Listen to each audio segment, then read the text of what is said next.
पति ने घरवालों के सामने पत्नी को बाथरूम में ले जाकर किया गलत काम। मेरा नाम रीता है।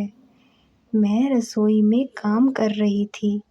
तभी मेरे पति सुशील रसोई में आए और मेरा हाथ पकड़कर मुझे खींचते हुए कहीं पर ले जाने की कोशिश करने लगे। मैंने उनसे हाथ छुड़ाते हुए कहा, अरे आप मुझे कहाँ ले जा रहे हैं? आप देख नहीं रहे हैं? मैं खाना बना रही हूँ। सभी लोग खाने का इंतज़ार कर रहे हैं। मुझे जल्दी से खाना बनाने दीजिए। लेकिन सुशील ने मेरी एक भी बात नहीं सुनी और वह मेरा हाथ पकड़ते हुए मुझे ले जाने लगे। मुझे पता था कि सुशील मुझे कहाँ ले जा रहे हैं, लेकिन बार बार हर बार वही सब कुछ झेलना अब मेरी बस की बात नहीं। लेकिन मैं करूँ तो करूँ क्या? शादी हुई है मेरी उनसे। मैं उन्हें भी तो नहीं मना कर सकती। फिर वह मुझे अपने साथ बाथरूम के अंदर ले गए। मैंने उनसे कहा कि सुशील, ये क्या कर रहे हैं? मुझे छोड़िए। रसोई में सारा खाना जल जाएगा। मुझे जाने दो प्लीज़ सुशील। सुशील ने मेरा हाथ और भी कस के पकड़ लिया और मुझे घूरते हुए कहने लगे, मैं तुम्हारा पति हूँ और मेरा जो मन करेगा मैं वही करूँगा और तुम्हारा भी यही फ़र्ज़ है कि तुम मुझे खुश रखो। इसलिए तुम अपने चेहरे पर मुस्कुराहट लाओ और मेरा साथ दो। यह सब बोलते हुए उसने अपनी मनमानी शुरू कर दी। जब अपना मन भर गया तब उसने मुझे बाथरूम से बाहर भेज दिया। सर से लेकर पाँव तक पानी में भीगी हुई मैं बाथरूम से निकलते ही मुझे इस हाल में देखकर घर के बाकी लोग हैरान रह गए। उन सबको भी सब कुछ पता था कि मेरे साथ क्या हुआ है, लेकिन फिर भी वह अनजान बनकर इधर उधर देखने लगे और मेरी सास ने मुझे कहा, बहू, कम से कम मुझे बता तो देती कि तुमने किचन में सब्जी चला रखी है। सारी सब्जी जल गई है। चलो छोड़ो, अपने कपड़े जल्दी से बदल लो और सब के लिए दूसरा खाना बना दो। मैंने अपने कपड़े बदल लिए और बदन भी सुखा लिया, लेकिन मेरी आत्मा जो आंसुओं से भीगी हुई थी उसको मैं कैसे सुखाती। फिर मैंने जल्दी से सबके लिए खाना बनाया। मेरी ननद भी खाना खाकर कोचिंग चली गई और मेरी सास ससुर थोड़ी देर आराम करने लगे। लेकिन मेरा क्या, पहले पति की ज़बरदस्ती और फिर घर के इतने सारे काम। मेरा शरीर बिल्कुल ही जवाब दे रहा था, लेकिन मेरी भी मजबूरी थी क्योंकि इस घर में मेरी शादी हुई थी। पति और ससुराल वालों को खुश करना मेरा फ़र्ज़ था, लेकिन मुझे खुश रखना किसी का भी फ़र्ज़ नहीं था। मेरे पति सुशील अक्सर मेरे साथ ऐसा ही करते थे। जब देखो तब ज़बरदस्ती पर उतारू हो जाते थे। हम पति पत्नी दिल से जुड़े नहीं थे। हमारे बीच कभी नहीं बनी। एक दिन तो मेरे पति ने हद ही पार कर दी।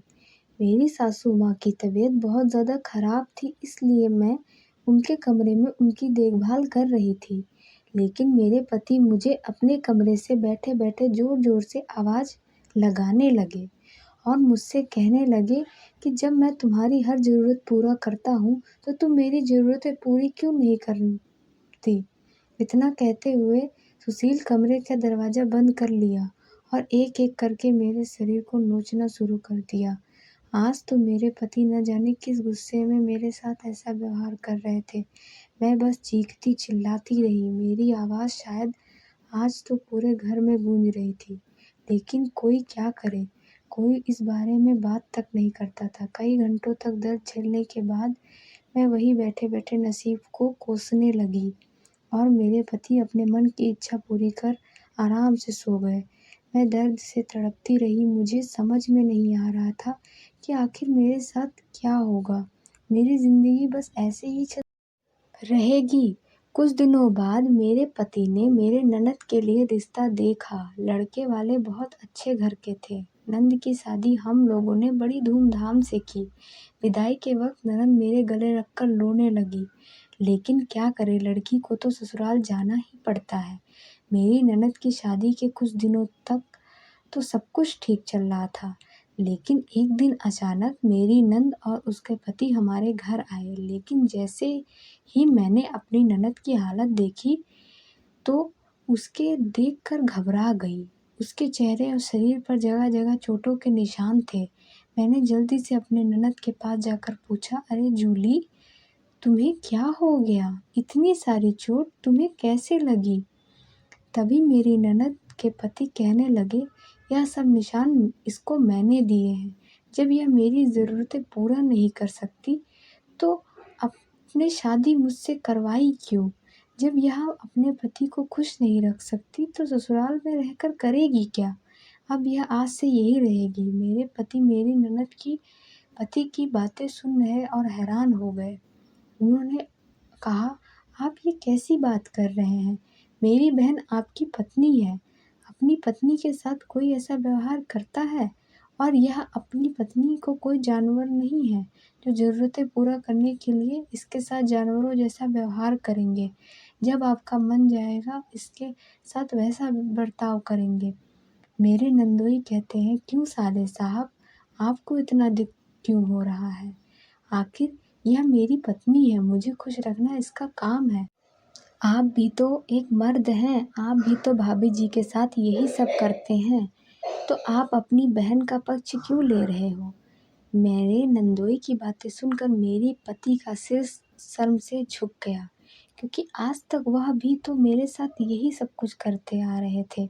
मेरी ननद अपने भाई के पास जाती है और कहती है, भैया, औरत कोई खिलौना नहीं है कि जब आपका मन खेलने का करेगा तब आप उसके साथ खेलना शुरू कर देंगे।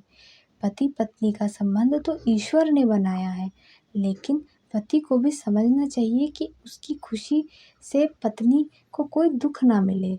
लेकिन आप हमेशा भाभी जी पर ऐसे अत्याचार करते हैं। आप भाभी के बारे में कभी नहीं सोचते। आपको तो सिर्फ अपनी ज़रूरत पूरी करनी होती है। अपनी बहन के मुंह से ऐसी बातें सुनकर सुनील को बहुत ज़्यादा शर्म आ रही थी। और फिर सुनील मेरे पास आकर माफ़ी मांगता है और बोलता है, मैंने तुम्हारे साथ आज तक बहुत बुरा व्यवहार किया है। मैं तुमसे वादा करता हूँ कि मैं अपने आप को बदलने की पूरी कोशिश करूँगा।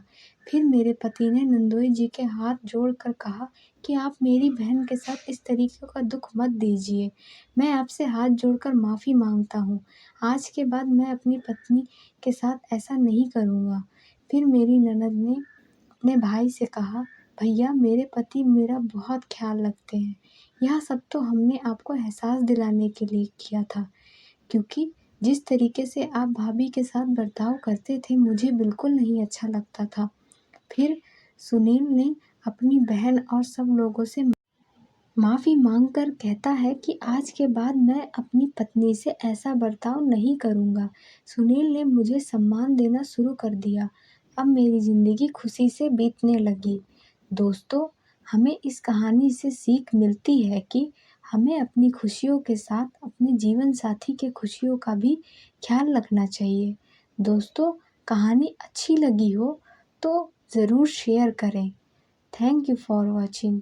अगर यह वीडियो आप लोगों को पसंद आया हो तो आप हमारे चैनल को सब्सक्राइब कीजिए, हमारे वीडियोस को लाइक कीजिए, अपने दोस्तों के साथ शेयर कीजिए एंड ढेर सारे कमेंट कीजिए। पैसे थोड़ी ना लगते हैं। Thank you.